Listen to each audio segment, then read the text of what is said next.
Morning and welcome in the next lecture of the electromagnetic field theory.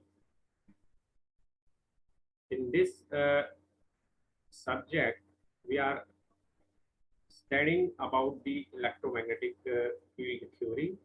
In previous lecture, we have discussed about the uh, electric fields, electric field lines, Coulomb's law, Gauss law, electric flux, electric flux density, and we have also discussed the vector calculus, dot product, cross product, and coordinate systems. We have discussed the three types of the coordinate system in the electromagnetic field theory to understand the electromagnetic field concept. Uh, First is the rectangular coordinate system, that is known as Cartesian coordinate system. Second is cylindrical coordinate system, which is known as circular system, and last is the spherical system, which is applicable for sphere. So up to this, we have cleared the relationship of the electric field intensity and the charge, how the charge is develop the electric field or electric potential. Now today we are going to discuss about the electric dipole, electric potential, energy, work due to the electric field. And in the last, we have here to discuss the conductor, semiconductor, and insulators. The main content of this video lecture is the electric dipole, electric potential, work, energy, conductor, and semiconductor. These are the main content of this video lecture. Today we are going to discuss these topics. Now, prerequisites to learn this lecture, to understand this lecture, the student is required to learn the vector calculus, Coulomb's law, vector form of the Coulomb's law, electric field intensity. They are also able to understand the electric flux and Gauss law, electric flux density. These are the main prerequisites for understanding of the electric fields or dipole in conductor, semiconductor, and insulators. The course is focused on the foundation of electromagnetic field theory. In this lecture, student will learn the electric dipole and conductor, semiconductor, and insulator theory. The basic learning objective of this video lecture is that a student will able to understand the concept of electric dipole, electric potential, energy, and work in the field of electrostatics, the conductor, semiconductor, and insulator. Student will understand the concept of the conductors, semiconductors, and insulators. They will differentiate the three types of the materials.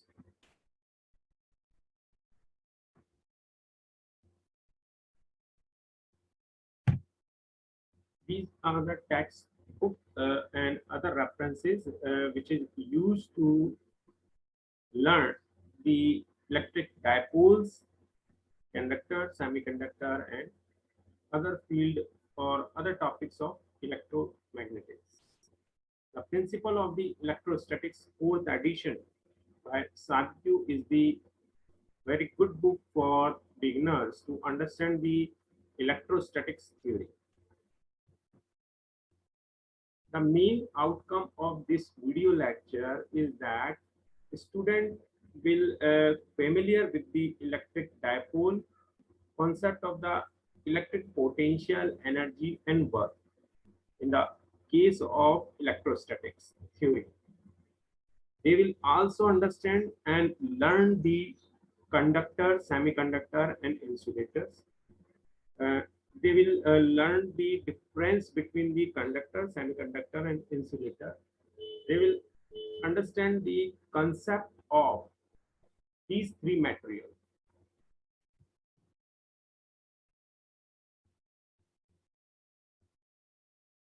An electric dipole consists of 2-point charges of equal magnitude but of opposite sign and separated by a small distance. The electric dipole consists of 2-point charges. So the magnitude of these charges will be the same, but the sign is opposite. And these are the separated by a small distance. So the electric dipole is formed. As shown in the figure, the dipole is formed by the 2-point charges Q and minus Q. The magnitude of charges is same, but the sign of charges is opposite. Separated by the distance d, the charges being placed symmetrically about the origin. Let us consider a point P at a distance r where to find the field. See from the figure, as we have discussed, that a rod or a dipole has positive charge and negative charge at the end, and it is at the distance d, and it has a point P at the distance r, and r1 is the distance from the q, and r2 is the distance from the minus q. And the angle is formed by the z axis is theta. So this dipole is placed at the origin in the xy plane.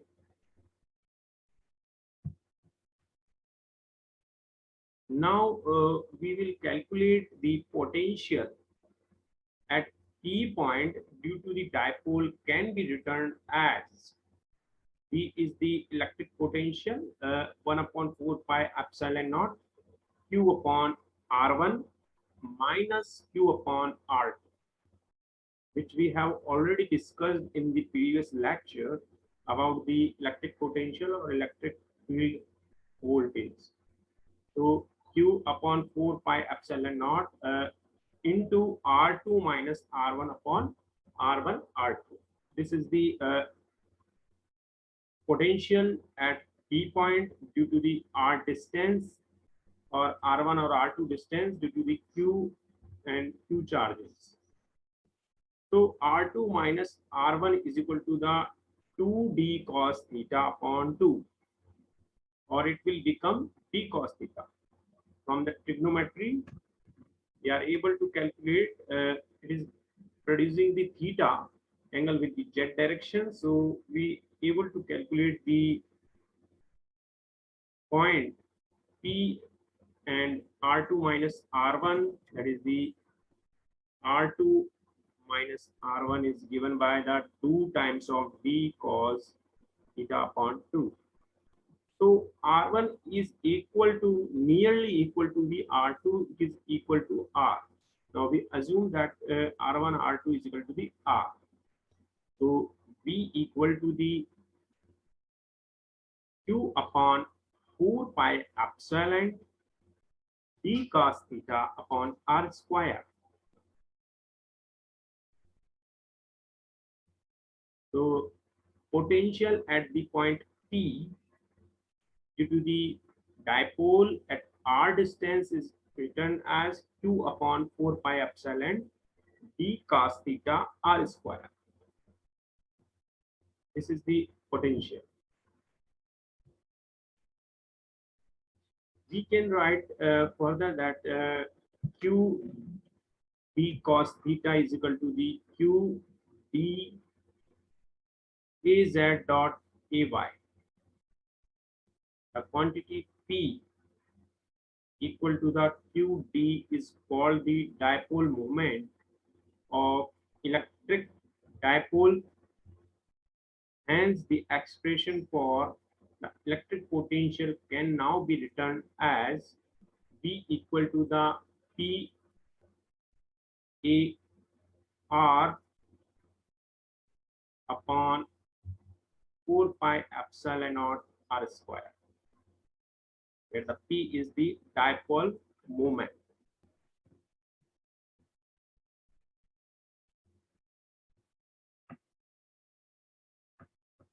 It may be noted that while the potential of an isolated charge varies with the distance as 1 upon r, that of an electric dipole varies as 1 upon r square with the distance. See from this equation, if the dipole is not centered at the origin, but dipole center lies at r, the expression for the potential can be written as P equal to the P, where P is the moment, electric moment, R minus R dash on 4 pi epsilon R minus R dash Q, if the dipole is not centered at the origin. The electric field for the dipole centered at the origin can be computed as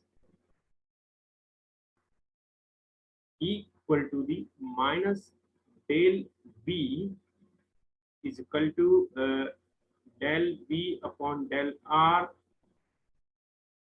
AR plus 1 upon R del V del theta A theta,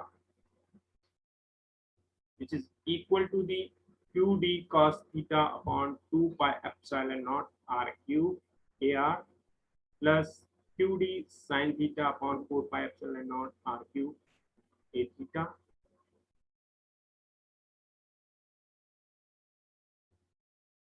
Now the equation will become QD upon 4 pi epsilon naught RQ 2 cos theta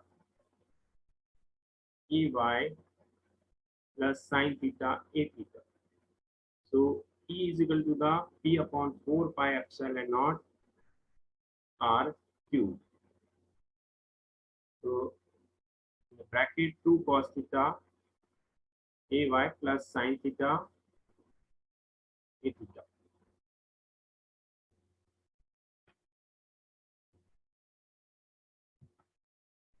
Here P is equal to the electric moment, and it is given by the Q into D is the magnitude of the dipole moment. Once again, we note that electric field of electric dipole varies as 1 upon r cube, whereas that of a point charge varies as 1 upon r square. Now we have the work done by the electrostatic field or electric field. It is often useful to characterize any stream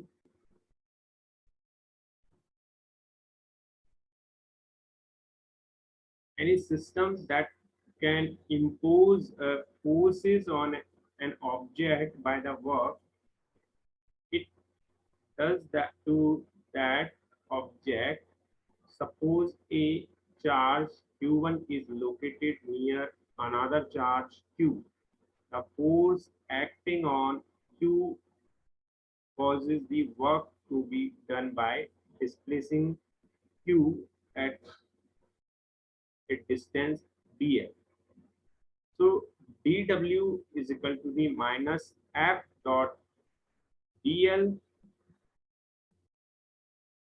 which is equal to q e dot dl.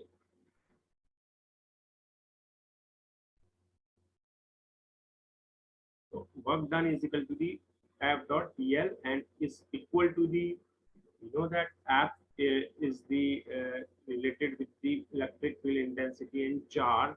So F is equal to the q dot e dot dl. So this is the work done in terms of the electric field and charge.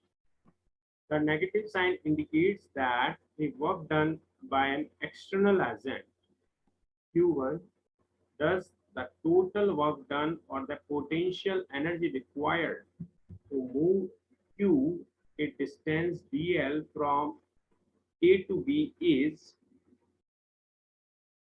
W is equal to the minus Q A to B E dot dl.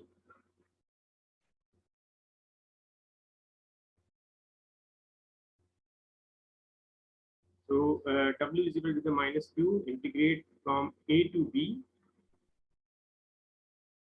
E dot dl. This is equal to V E minus VA into Q.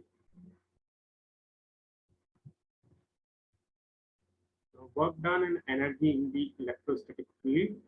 To determine the energy present in an assembly of charges, we must first determine the amount of work necessary to assemble them.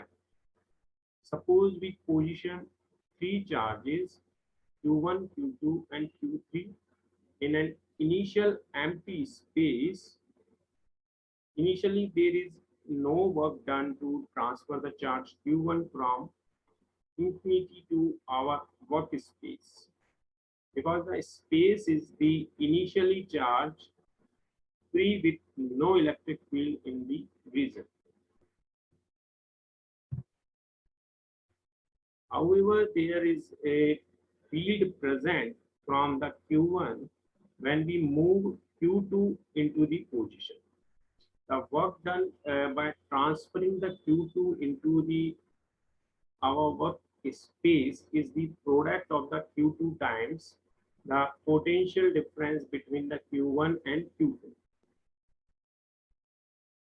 The same is true as we position charge Q3 with respect to charge Q1 and Q2.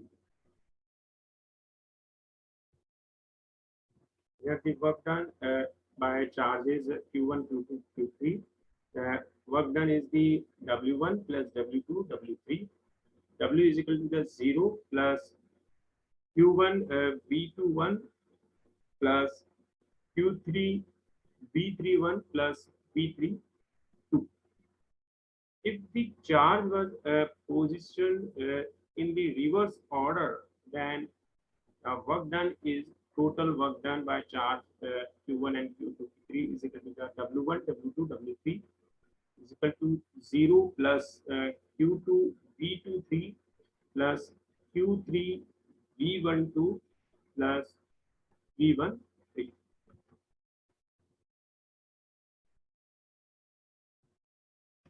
Just by adding the all the works possibly performed obtained, that is the 2W is equal to the by adding of these two equations in the reverse order and in the forward order. So we will get that 2 of work W is equal to the 0 plus Q2 V23 plus Q3 in the bracket V12 plus V13 plus 0 plus Q1 V21 plus Q3 V31 plus V32. So this is the total work done. It is comes as Q1 V1 plus Q2 V2 plus Q3 V3. So W equal to the 1 upon 2. The summation from value K is vary from 1 to N 2K Vk. So work done is the same as summation of the product charge and electric field intensity. So work done is the depend on electric field intensity. Therefore, one can write that the energy W present in an electrostatic field due to into E. D equal to the epsilon naught epsilon r E. D is equal to the epsilon E. So this is the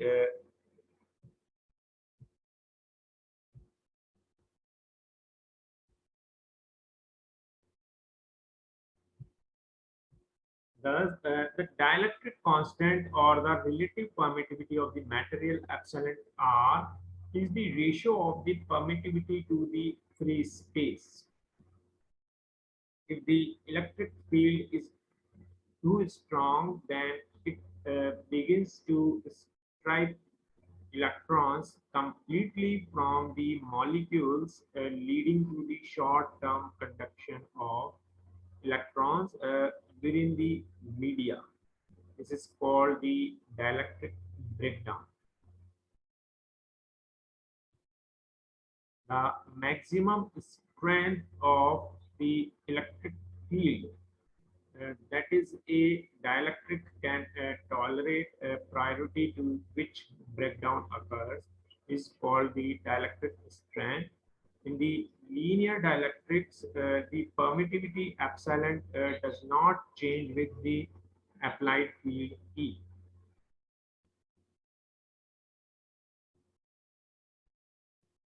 Homogeneous dielectric do not change their permittivity from point to point within the material. Isotropic dielectrics do not change their dielectric constant with respect to the direction within the material. Two types of the dielectrics exist in the nature, polar and the non-polar. Non-polar dielectrics do not possess the dipole's moments until a strong electric field is applied. Polar dielectrics such as the water possess permanent dipole moments that further align if possible in the presence of an external field. Next, we have a conductor, semiconductor, and the insulators.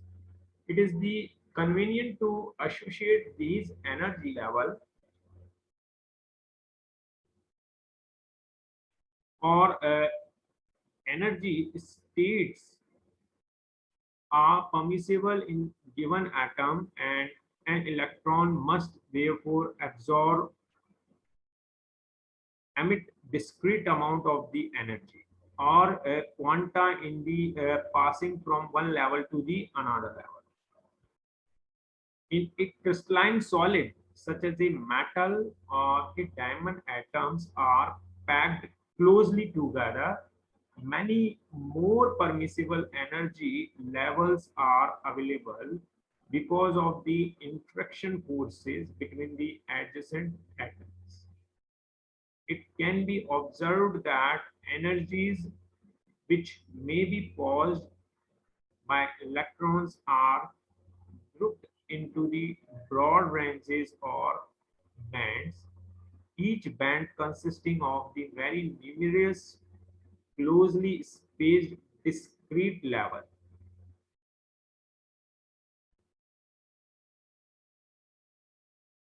At a temperature of the absolute zero, the normal solid also has every level occupied, starting with the lowest and proceeding in order until all the electrons are located.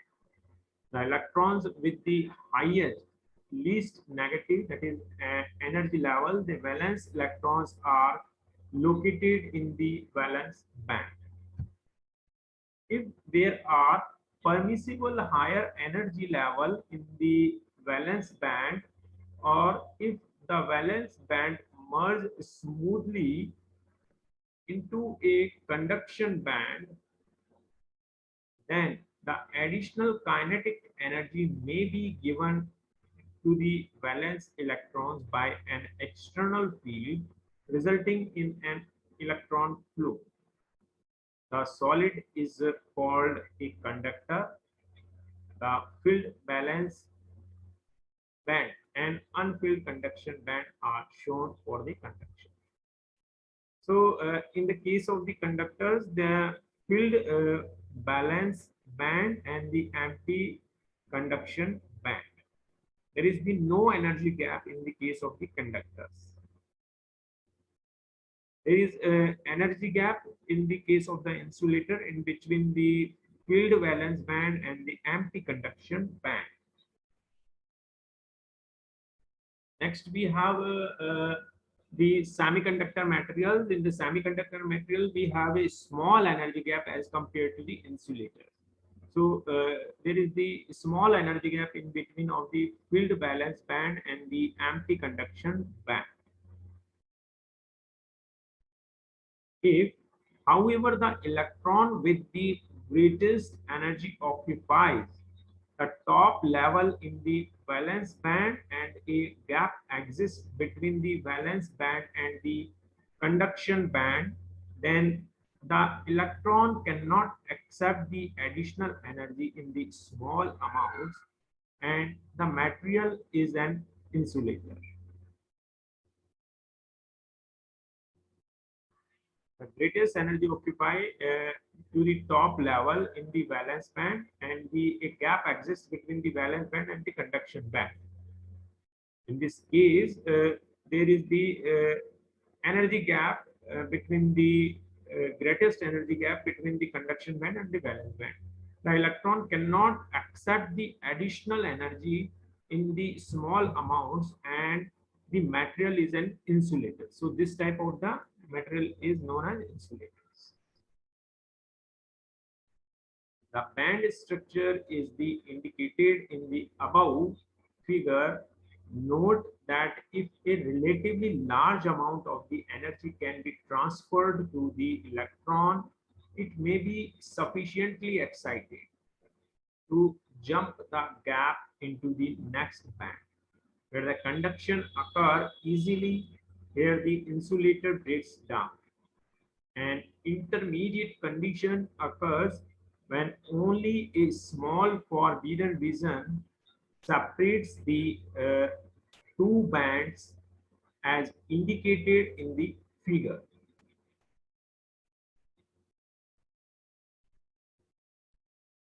Small amounts of the energy in the form of the heat or an electric field may raise the energy of the electrostatic, the top of the filled band and provide the basis for conduction. These materials are insulators which display many of the properties of the conductor and are called semiconductors. So semiconductor have the property of both type of the material, that is the insulator materials and the electric materials. So in this, we have a small energy gap between the conduction band and the valence band. Now, conductor free space boundary.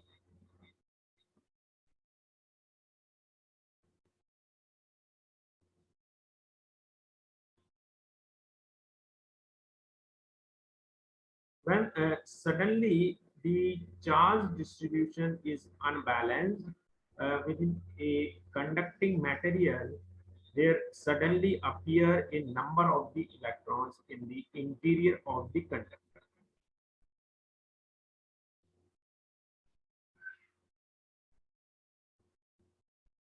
The electrical field set up by these electrons are not countered by any positive charges, and the electrons begin to accelerate away from each other.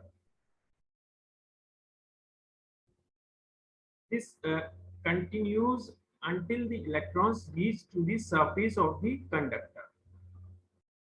Here, the outward progress of the electrons is stopped for the material surrounding the conductor is an insulator, not possessing a conduction band.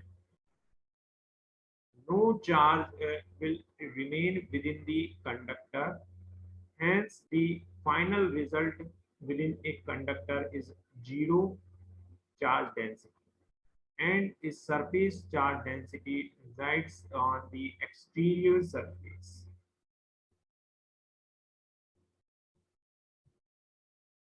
Also, for a static condition in which no current may flow, the electric field intensity within the conductor is zero.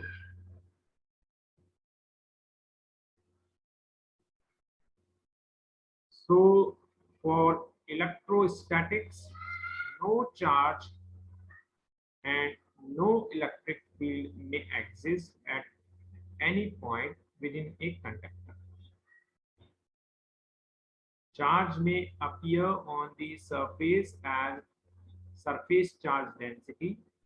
There will be a field external to the conductor, and this field can be decomposed into the two components, one tangential and one normal to the conductor surface.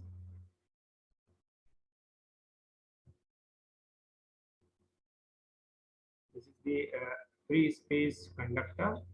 We have a one normal and one tangential component of electric field vector and electric field density.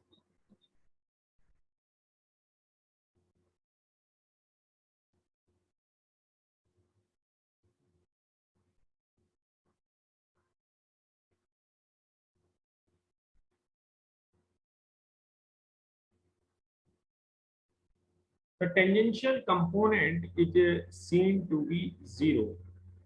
From this, you are able to understand that the tangential component to be zero.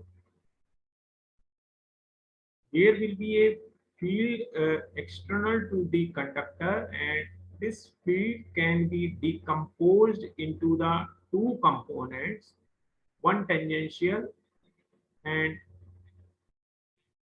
one normal to the conductor surface.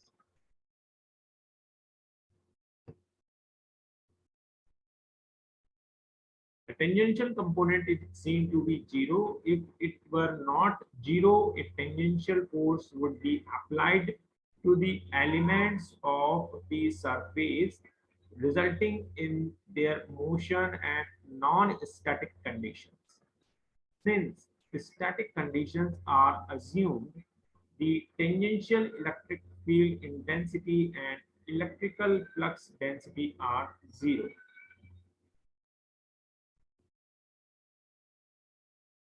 So close integral of E dot dl equal to the zero. These are the relationship from the previous discussion, and E total equal to and delta W equal to zero. Here E total equal to zero. So the product of the E total into delta W equal to zero. Close integral of the D dot ds equal to the Q. Normal component of the D delta S equal to the rho S delta S. Normal component of the D equal to the rho S. This is equal to the dt equal to Et equal to 0. In the summary, the static electric field inside a conductor is 0. The static electric field intensity at the surface of a conductor is everywhere normal to the surface of the conductor. The conductor surface is an equipotential surface. Now, electric field in the material medium. We have discussed the conductor, insulator, semiconductor materials. Now we have to discuss the what is the electrical field in the material medium. Consider the charge distributions only in the free space and found its effect in the terms of electric field intensity, electric flux density, electrostatic potential. Now we will consider effect of charge distributions in the material medium. In general, based on the electric properties, materials can be classified into three categories: conductors, semiconductors, and insulators. Electric. In the conductor, we have already discussed three types of the materials: conductor, semiconductor, and insulator. We have discussed all three. Insulator is also known as the dielectric. So we have discussed the basic mechanism of conductor, semiconductor, dielectric materials. In the conductors, electrons in the outermost shells of atom are very loosely held, and they migrate easily from one atom to the other. Most metals belong to this group. The electrons in the atoms of the insulators or dielectrics remain confined to their orbits, and under the normal circumstances, they are not liberated under the influence of an externally applied field. The electrical properties of semiconductors fall between those of conductors and insulators, since semiconductors have very few numbers of free charges. The parameter conductivity is used to characterize the macroscopic electrical properties of a material medium.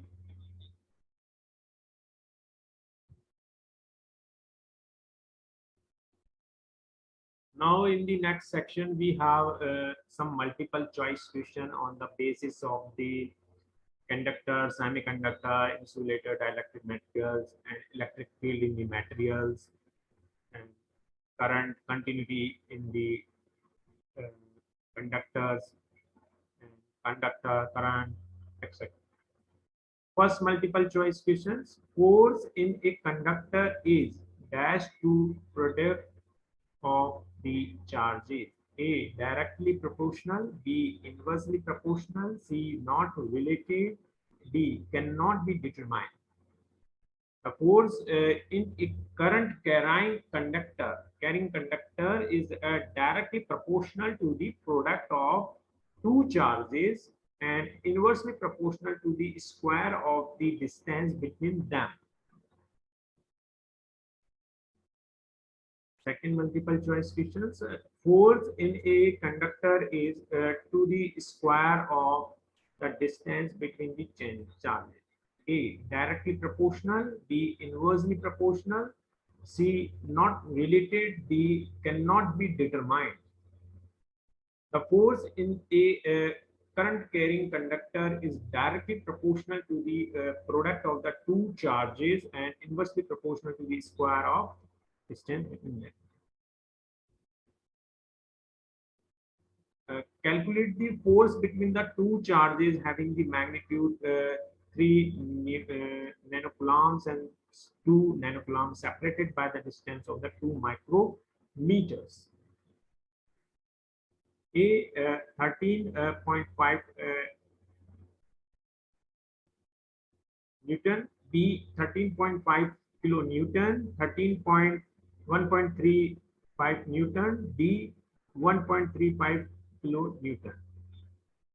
From the expressions, the F equal to the K Q1 Q2 upon R square, the value of the K being 9 into 10 to the power 9, we get force 13.5 kilonewton. The ratio of magnetic force to the electric force on a charged particles getting undeflected in a field is A 1, B 0, C 2, D 4. When a charged particle is undeflected in a field, the magnitude of the magnetic force and electric force acting on the particle is the same, hence the ratio is 1. If the flow of the electric current is the parallel to the magnetic field, the force will be A 0, B infinity, C maximum, D half the original value.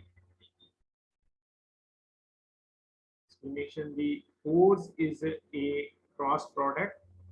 A cross product involves the sign of the angle between them. If the two quantities are parallel to each other, the angle between them is 0. Sine 0 is 0, hence force is 0. Multiple choice question number 6. The weakest force in the nature is A, electric force, B, gravitational force, C, weak force, D, magnetic force.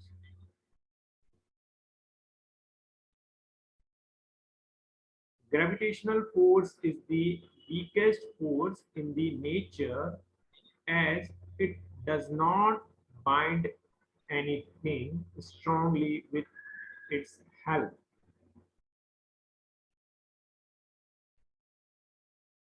The next question, the relation between the direction of the current and the direction of the force is A, same direction, B, opposite direction, C, perpendicular, D, unrelated.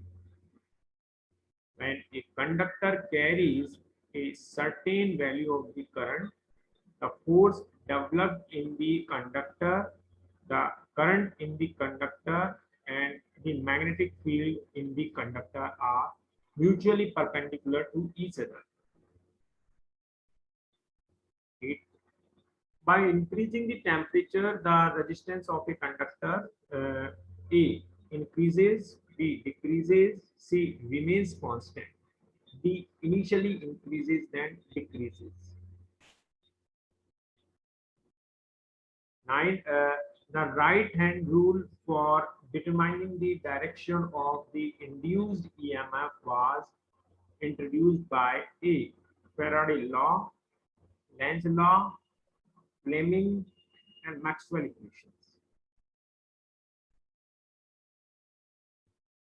Last and 10th question. Inside a hollow conducting sphere, A electric field is 0. B electric field is a non-zero constant. C electric field changes with magnitude of the charge given to the conductor. D electric field changes with distance from the center of the sphere.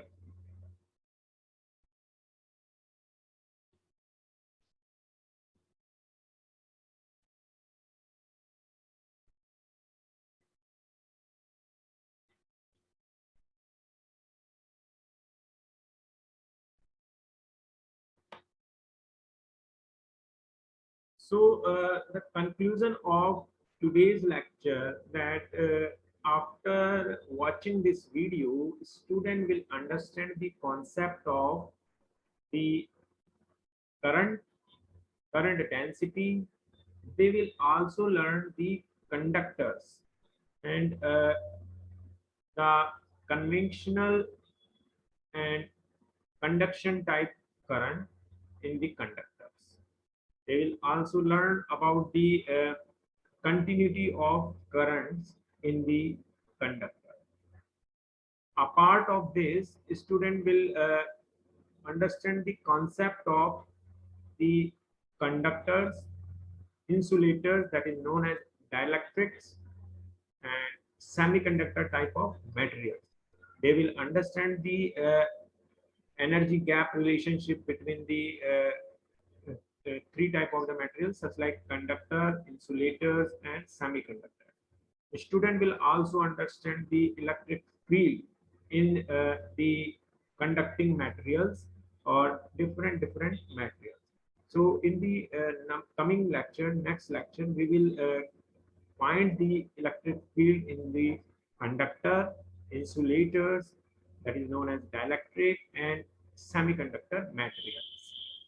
So after watching this video, student uh, outcomes of the this video is that student will learn the continuity, conductor, insulator, dielectric materials, semiconductor materials. They will learn the current and conductor and electric field in materials. Thank you.